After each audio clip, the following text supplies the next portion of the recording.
Hi friends, welcome to the YouTube channel Vasani sir chemistry.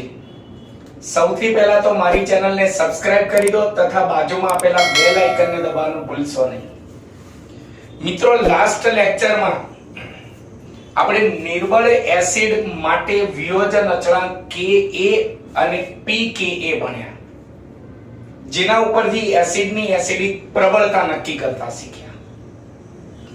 तो આજના video લેક્ચરમાં નિર્બળ base, જેને થિયરીમાં સંજ્ઞામાં લખીશું MOH નો વિયોજન અચળાંક Kb ભણીશું અને એના ઉપરથી Kb અને pKb બંને ભણીશું અને એના ઉપરથી બેઝિક પ્રબળતા નક્કી કરતા શીખીશું। મેં અહીંયા પહેલા તો નિર્બળ બેઝ MOH સંજ્ઞામાં લખ્યું છે, એટલે કોઈ NaOH KOH ના સમજતા, કારણ કે આપણે ભણી ગયા છીએ NaOH KOH એ પ્રબળ બેઝ છે। પ્રબળ એસિડ કે બેઝ હોય તેના દ્રવણમાં સંતુલનનું કોઈ મહત્વ નથી। તો ચાલો પહેલા વિયોજન અચળાંક Kb નું સૂત્ર તારવીએ, પછી Kb અને pKb પરથી બેઝિક પ્રબળતા નક્કી કરીએ। એમાં સૌથી પહેલા તો નિર્બળ બેઝ, હું અહીંયા મુદ્દા ટૂંકમાં લખીશ, નિર્બળ બેઝ MOH ના જલીય દ્રાવણમાં નીચે મુજબ સંતુલન સ્થપાય છે। MOH ના જલીય દ્રાવણમાં નીચે મુજબ સંતુલન સ્થપાય છે। તો આપણે સંતુલિત પ્રક્રિયા લખીએ તો બેઝ MOH એના જલીય દ્રાવણમાં પ્રતિવર્તી પ્રક્રિયા છે। આની પ્રક્રિયામાં પાણી H2O જે છે તેને આપણે એરો ઉપર લખીશું। હા, એને પ્રક્રિયક તરીકે ગણવાનું ખરા। ધનાયન છૂટો પડશે M+ અને ઋણાયન છૂટો પડશે OH-। એના જલીય દ્રાવણમાં આ રીતે સંતુલન સ્થપાય। હવે મારે વિયોજન અચળાંક Kb નું સૂત્ર તારવું હોય તો પહેલા સંતુલિત પ્રક્રિયા માટે સંતુલન અચળાંકનું સૂત્ર લખવું પડે। એટલે બીજો મુદ્દો, માટે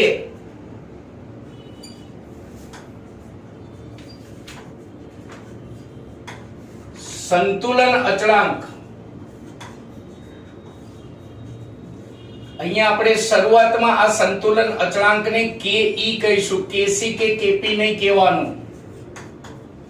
તો સંતુલન અચળાંક Ke નું આપણે સૂત્ર લખીએ તો માટે સંતુલન અચળાંક Ke બરાબર અંશમાં નિપજોની સાંદ્રતાનો ગુણાકાર છેદમાં પ્રક્રિયકોની સાંદ્રતાનો ગુણાકાર। ભલે અહીંયા પાણીને એરો પર લખ્યું, પાણીને પ્રક્રિયક તરીકે ગણવાનો છે, એટલે અહીંયા અંશમાં આવશે M+ ની સાંદ્રતા, મોલર સાંદ્રતા ગુણ્યા OH- ની મોલર સાંદ્રતા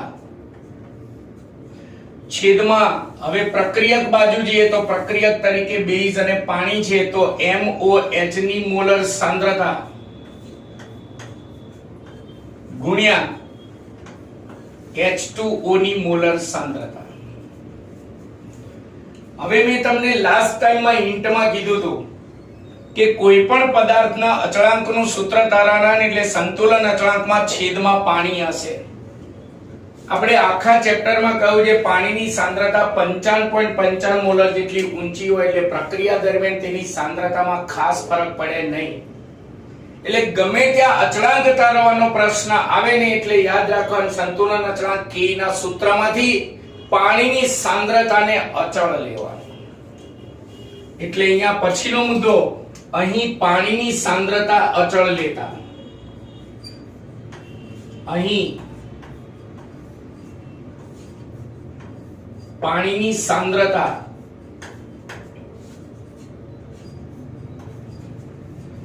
અચળ લેતા। પાણીની સાંદ્રતા આપણે અચળ લઈએ તો આ પણ અચળ, આ પણ અચળ, તો અચળાંકોને એક બાજુ લાવો તો ભાગાકારમાં સામે જાય તો ગુણાકારમાં થશે। તો માટે સંતુલન અચળાંક Ke બરાબર, Ke પાણીની સાંદ્રતાને સામે લઈ જાવ એટલે ઇન્ટુ H2O ની સાંદ્રતા બરાબર અંશમાં વધશે M+ ની મોલર સાંદ્રતા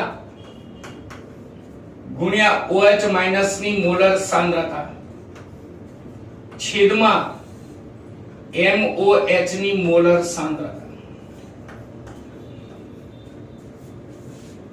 હવે આ પણ અચળ છે, આ પણ અચળ છે, તો બંનેનો ગુણાકાર પણ અચળ હોય, પણ આ બેઝના પ્રશ્ન માટે આ અચળાંકને નવો અચળાંક કહેવાય, જે વિયોજન અચળાંક Kb કહેવાય છે. તો માટે આપણને નિર્બળ બેઝ MOH નો વિયોજન અચળાંક Kb નું પહેલું સૂત્ર મળી ગયું. એસિડના પ્રશ્ન જેવો જ છે મિત્રો, M+ ની મોલર સાંદ્રતા ગુણ્યા OH- ની મોલર સાંદ્રતા છેદમાં MOH ની મોલર સાંદ્રતા.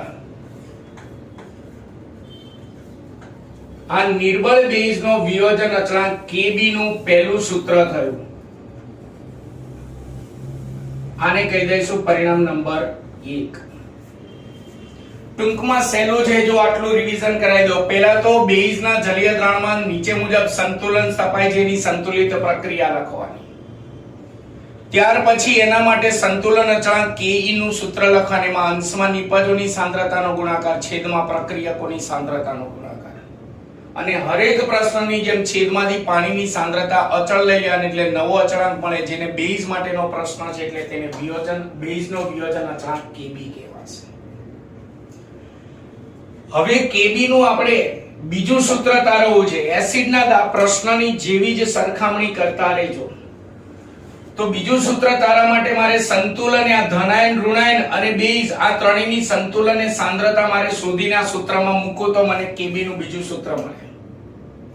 તો મારે આ સંતુલન અને આ ત્રણેયની સાંદ્રતા શોધવી છે, તો એના માટે પહેલા મારે કેટલીક ધારણા કરવી પડશે. તો ધારો કે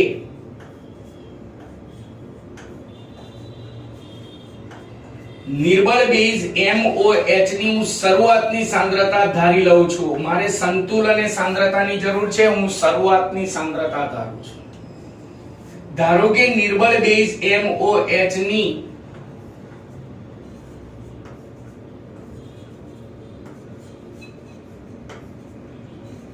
શરૂઆતની સાંદ્રતા બરાબર C મોલર છે. એસિડની જેમ જ આપણે એસિડની શરૂઆતની સાંદ્રતા C મોલર ધારી, તેવી રીતે અહીંયા બેઝની શરૂઆતની સાંદ્રતા C મોલર ધારી લો. બીજો આપણે જે બેઝ લીધો હોય એમાંથી તેનો આયનીકરણ પામતો ભાગ, એટલે કે એમાંથી જેટલી નિપજ બને નિપજમાં રૂપાંતર પામતો ભાગ, જેને કહેવાય ભાગ એટલે અંશ, એટલે એને કહેવાય આયનીકરણ અંશ, ધારી લો આલ્ફા છે. એટલે અને તેનો આયનીકરણ અંશ, તેનો એટલે નિર્બળ બેઝનો, તેનો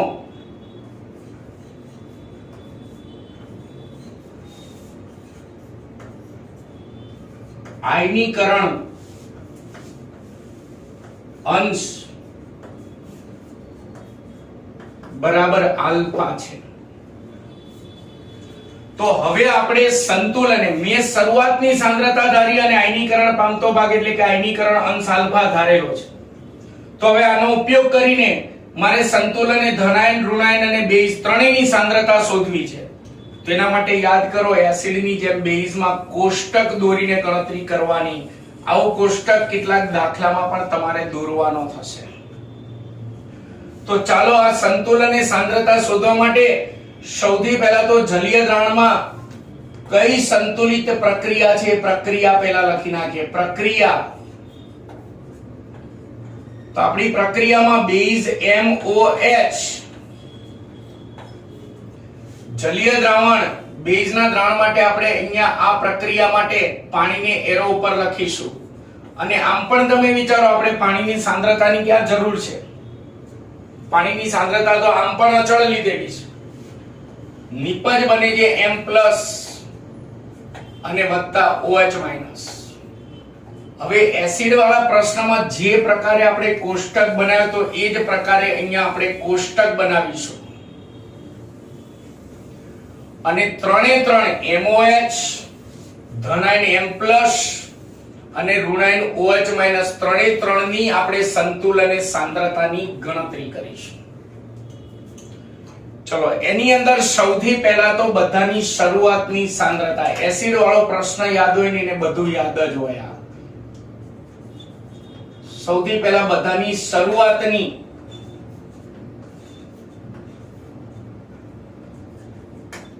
સાંદ્રતા લખીએ. તો આપણે બેઝની શરૂઆતની સાંદ્રતા C મોલર ધારેલી છે એટલે અહીંયા લખી નાખો C મોલર.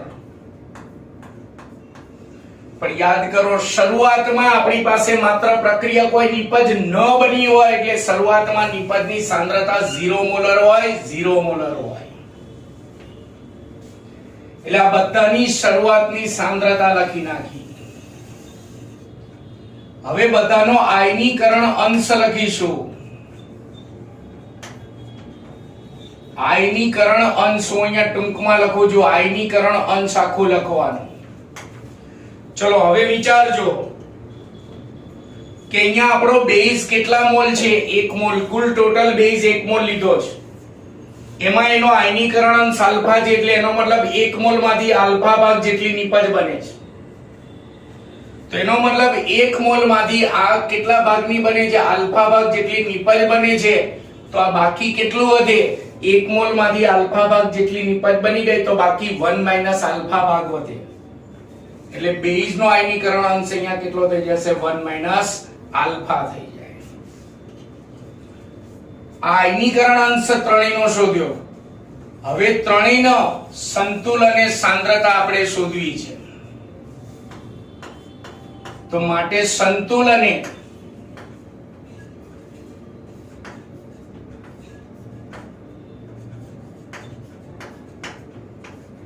સાંદ્રતા બરાબર મેં તમને એસિડ વાળા પ્રશ્નમાં કીધું હતું કે પ્રક્રિયક અને નિપજોની સંતુલન અને સાંદ્રતા શોધીએ તો આ આયનીકરણ અંશને એસિડ વાળો પ્રશ્ન તો એસિડ અને બેઝ વાળો પ્રશ્ન તો બેઝની શરૂઆતની સાંદ્રતા C વડે ગુણી નાખવાની એટલે સંતુલન અને સાંદ્રતા મળે.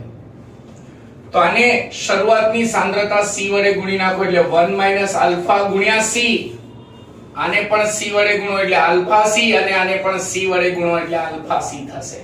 એટલે આપણને સંતુલન બધાની સાંદ્રતાઓ મળી ગઈ. તો હવે આ ધનાયન ઋણાયન અને બેઝ આની સંતુલન અને સાંદ્રતામાં મૂકો એટલે આપણને વિયોજન અચળાંક Kb નું બીજું સૂત્ર મળશે. અહીંયા નીચે જગ્યાના અભાવના કારણે હું બાજુમાં લખું છું. તો માટે બેઝ નો વિયોજન અચળાંક Kb બરાબર ચલો કિંમત મૂકીએ. m+ ની સંતુલન અને સાંદ્રતા કેટલી? આલ્ફા C ગુણ્યા OH- ની સંતુલન અને સાંદ્રતા કેટલી છે? આલ્ફા C જ છે. છેદમાં MOH ની સંતુલન અને સાંદ્રતા કેટલી છે? 1 - આલ્ફા ગુણ્યા C છે. તેમાંથી એક C ઉડી જશે. તો માટે બેઝ નો વિયોજન અચળાંક નિર્બળ બેઝ નો પ્રબળ બેઝ માટે નહીં. આલ્ફા ગુણ્યા આલ્ફા એટલે alpha square C upon 1 - alpha થશે. મિત્રો યાદ કરો આપણે આલ્ફા વાળું Ka નું સૂત્ર પણ આ જ હતું. Alpha square C upon 1 - alpha અને Kb નું આલ્ફા વાળું સૂત્ર પણ એ જ છે. Alpha square C upon 1 - alpha. પણ ફરક એટલો કે અહીંયા આલ્ફા એટલે બેઝ નો વિયોજન અચળાંક, ત્યાં આલ્ફા એટલે એસિડ નો વિયોજન અચળાંક હતો.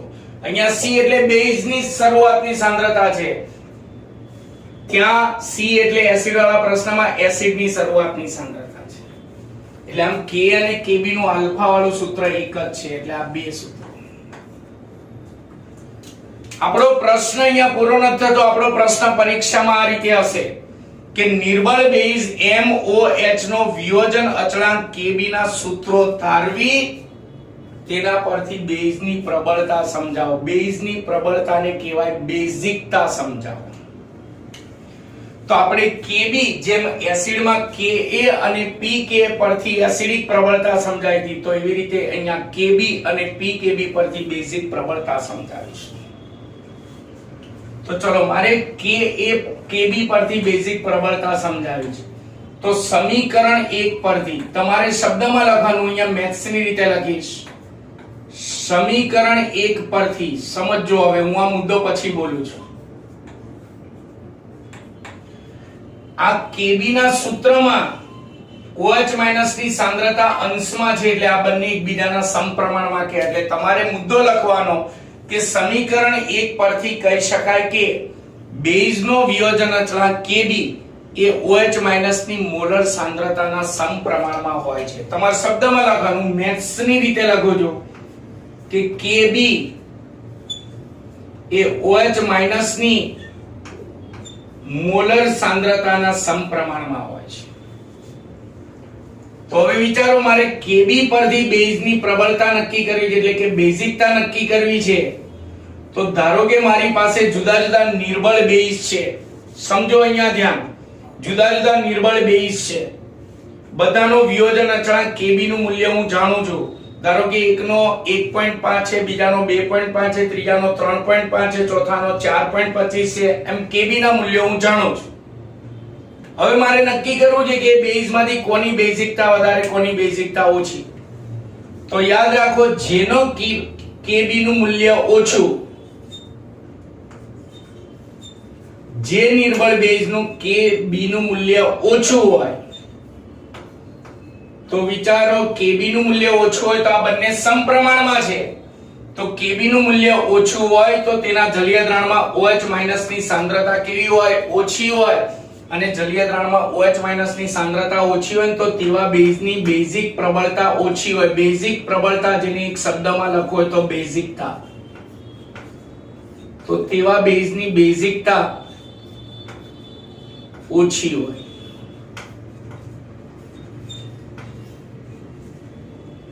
અને જો કોઈ નિર્બળ બેઝના Kb નું મૂલ્ય વધારે હોય, નિર્બળ બેઝનો Kb નું મૂલ્ય વધારે હોય, તો વિચારો Kb નું મૂલ્ય વધારે હોય તો આ બંને સમપ્રમાણમાં છે, તો તેના જલીય દ્રાવણમાં OH માઈનસ ની સાંદ્રતા કેવી હોય? વધારે હોય.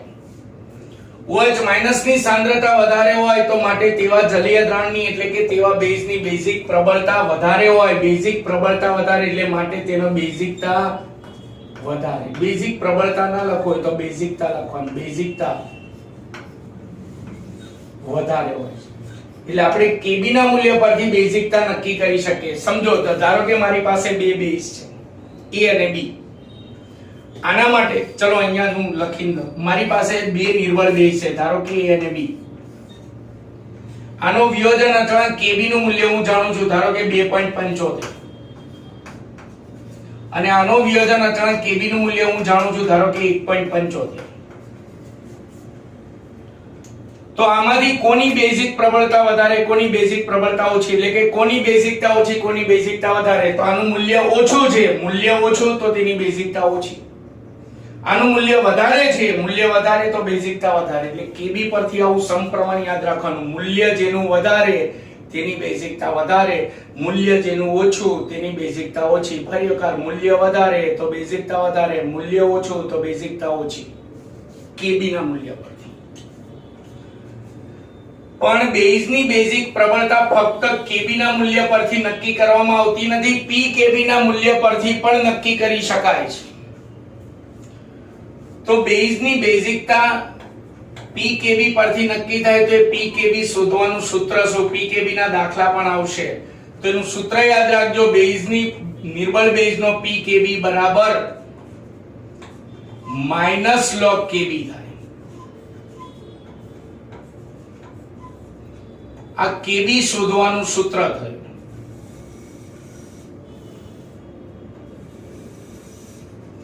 હવે મેં તમને કહ્યું છે કે કોઈ પણ સબ્જેક્ટ હોય એના ક્યાંય પણ બી સૂત્રમાં આગળ માઈનસ log આવે એટલે આ બંને એકબીજાના વ્યસ્ત પ્રમાણમાં કહેવાય. વ્યસ્ત પ્રમાણમાં એટલે એકનું મૂલ્ય ઘટે તો બીજાનું મૂલ્ય વધે, એકનું મૂલ્ય વધે તો બીજાનું મૂલ્ય ઘટે. તો હવે મારે Pkb પરથી બેઝની પ્રબળતા નક્કી કરવી છે. તો જેમ નિર્બળ બેઝનો Pkb નું મૂલ્ય ઓછું હોય અથવા મૂલ્ય વધારે હોય, તો વિચારો Pkb નું મૂલ્ય વધારે તો વ્યસ્ત પ્રમાણમાં, તો એને Kb કેવો હોય? ઓછો. Kb ઓછો હોય તો તેની બેઝિકતા ઓછી હોય, એટલે કે તેની બેઝિક પ્રબળતા ઓછી હોય.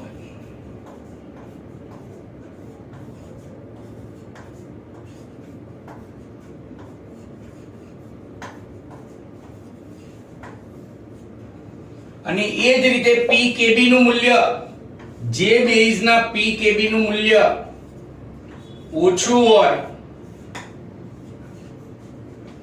pKb નું મૂલ્ય ઓછું હોય તો વિચારો અહીંયા બંને વ્યસ્ત પ્રમાણમાં છે, તો આનું મૂલ્ય ઓછું હોય તો Kb નું મૂલ્ય વધારે અને Kb નું મૂલ્ય વધારે હોય તો બેઝિક પ્રબળતા એટલે કે બેઝિકતા કેવી હોય? વધારે હોય. એટલે જેમ pKb નું મૂલ્ય ઓછું તેમ બેઝિક પ્રબળતા વધારે હોય. બેઝિક પ્રબળતા વધારે એટલે કે બેઝિકતા વધારે હોય. એટલે જો દાખલા તરીકે હું એક ગુણનો પ્રશ્ન બનાવું. ધારો કે મારી પાસે બે બેઝ છે, નિર્બળ બેઝ A અને B. પ્રશ્નમાં મને Kb ના મૂલ્યો આપ્યા, સોરી pKb ના મૂલ્યો આપ્યા છે. આનો pKb નું મૂલ્ય ધારો કે 1.5 અને આનો pKb નું મૂલ્ય ધારો કે 1.4 ધારો કે, તો આમાંથી કોની બેઝિક પ્રબળતા વધારે, કોની બેઝિક પ્રબળતા ઓછી એવો પ્રશ્ન પૂછ્યો ધારો કે, તો અહીંયા B માટે મૂલ્ય કેવું છે? ઓછું. તો મૂલ્ય ઓછું હોય તેની બેઝિકતા વધારે, અને A માટે મૂલ્ય વધારે છે, મૂલ્ય વધારે તો બેઝિકતા ઓછી. એટલે pKb માં ઉલટું યાદ રાખવાનું. pKb માં મૂલ્ય વધારે તો બેઝિકતા ઓછી, અને મૂલ્ય ઓછું તો બેઝિકતા વધારે. એટલે આ રીતે નિર્બળ બેઝની બેઝિક પ્રબળતા Kb અને pKb પરથી નક્કી થાય. જેમ આપણે લાસ્ટ લેક્ચરમાં નિર્બળ એસિડની એસિડિક પ્રબળતા K અને pK પરથી નક્કી કર્યા. આ મોસ્ટ ઇમ્પોર્ટન્ટ છે, ધ્યાન રાખજો બાર સાયન્સ માટે. Kb માં શું યાદ રાખવાનું? ફરી એકવાર Kb માં શું યાદ રાખવાનું? મૂલ્ય ઓછું તો બેઝિકતા ઓછી, મૂલ્ય વધારે તો બેઝિકતા વધારે, એટલે સમપ્રમાણ. અને pKb માં ઉલટું યાદ રાખવાનું, વ્યસ્ત પ્રમાણ. મૂલ્ય વધારે તો બેઝિકતા ઓછી, મૂલ્ય ઓછું તો બેઝિકતા વધારે. તો આ સાથે આપણે લાસ્ટ લેક્ચરમાં એસિડ માટે Ka અને pKa, અને આજના વિડિયો લેક્ચરમાં બેઝ માટે Kb અને pKb બે થિયરીઓ ચલાવી. બંને થિયરીઓ મોસ્ટ ઇમ્પોર્ટન્ટ. ક્લિયર? આશા રાખું છું કે આ થિયરીમાં તમને ખ્યાલ આવી ગયો હશે. ચલો હવે આગળ દાખલા માટે મારે બે શોર્ટ સૂત્રો ચલાવવા છે. દાખલા માટે છે બે શોર્ટ સૂત્રો. એનાથી તમને ઘણા દાખલા જે છે એ તમારા માટે ગણવા માટે સહેલા બની જશે અને નાના બની જશે. તો એ શોર્ટ સૂત્રો શું છે પહેલા એ શોર્ટ સૂત્રો સમજાઈ દઉં. એક શોર્ટ સૂત્ર નિર્બળ એસિડ માટે હશે અને એક શોર્ટ સૂત્ર નિર્બળ બેઝ માટે હશે. તમારે આ શોર્ટ સૂત્રો જે છે એ તમારે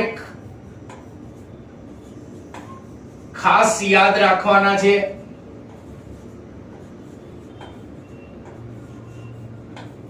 ખાસ યાદ રાખો આ બંને શોર્ટ સૂત્રો. જેમ કે પહેલું શોર્ટ સૂત્ર નિર્બળ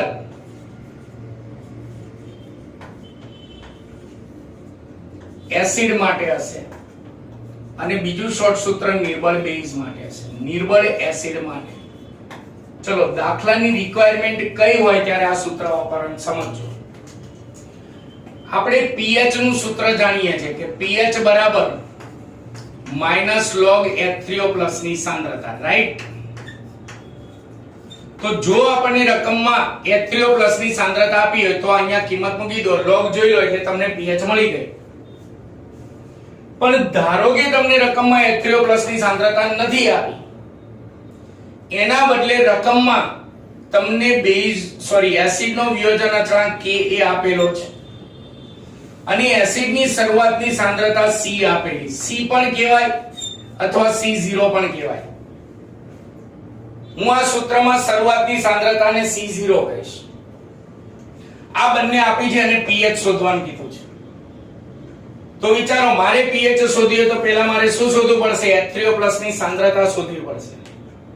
તો એના માટે તમે ચોપડીની રીતથી તમે આવા દાખલા ગણશો તો તમને ખૂબ જ અઘરા પડશે.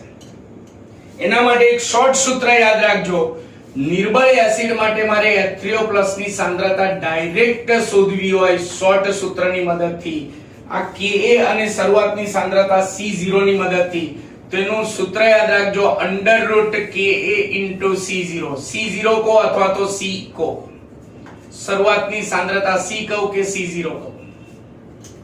એટલે તમે વિચારો K અને C0 આપેલા હોય રકમમાં, એટલે આની અંદર કિંમત મૂકો, ગુણાકાર કરી વર્ગમૂળ શોધો એટલે H3O+ ની સાંદ્રતા મળી જાય, અને પછી એ H3O+ ની સાંદ્રતામાં મૂકી log જો એટલે pH મળી જશે ડાયરેક્ટ. એટલે તમારો દાખલો ઘણો નાનો થઈ જશે. ચલો એ જ રીતે બીજું સૂત્ર જે છે કે આપણે નિર્બળ બેઝ માટે આપણે ભણવાનું છે. બીજું સૂત્ર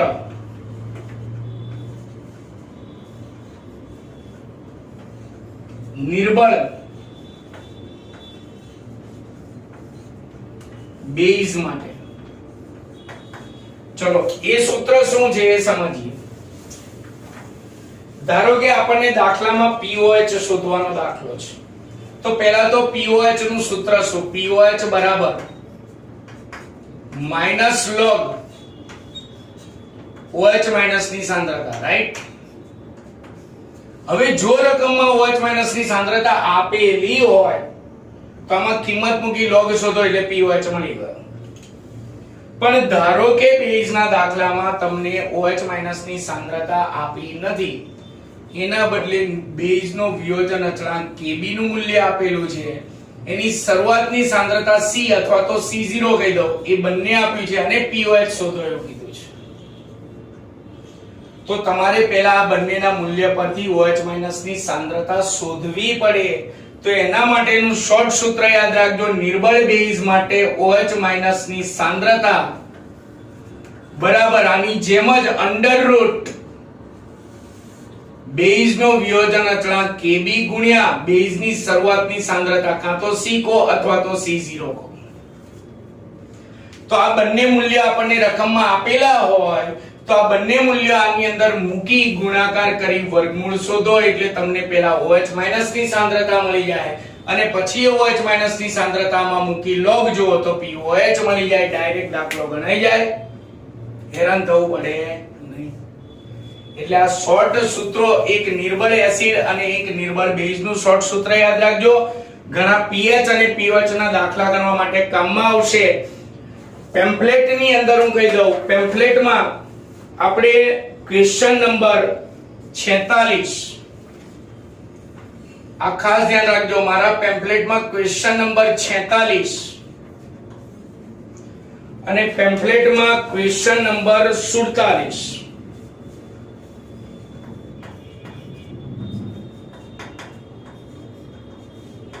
સાંભળજો હવે સૂચના. આ બંને સૂત્રો મેં તમને કીધું તમારે ડાયરેક્ટ યાદ રાખવાના છે, પણ ઘણા વિદ્યાર્થીઓ એવા હોય છે કે આવીને સાહેબની થોડી મેથી મારીએ, સાહેબ આ સૂત્રો કેવી રીતે આયા? તો એના માટે મેં જાણકારી માટે પેમ્ફલેટમાં ક્વેશ્ચન નંબર 46 માં એક નિર્બળ બેઝ ફોર્મિક એસિડ નું ઉદાહરણ લઈ અને આ સૂત્રની મેં સાબિતી આપી હશે. અને ક્વેશ્ચન નંબર 47 માં નિર્બળ બેઝ એનિલિન નું ઉદાહરણ લઈ અને મેં આની સાબિતી આપેલી હશે.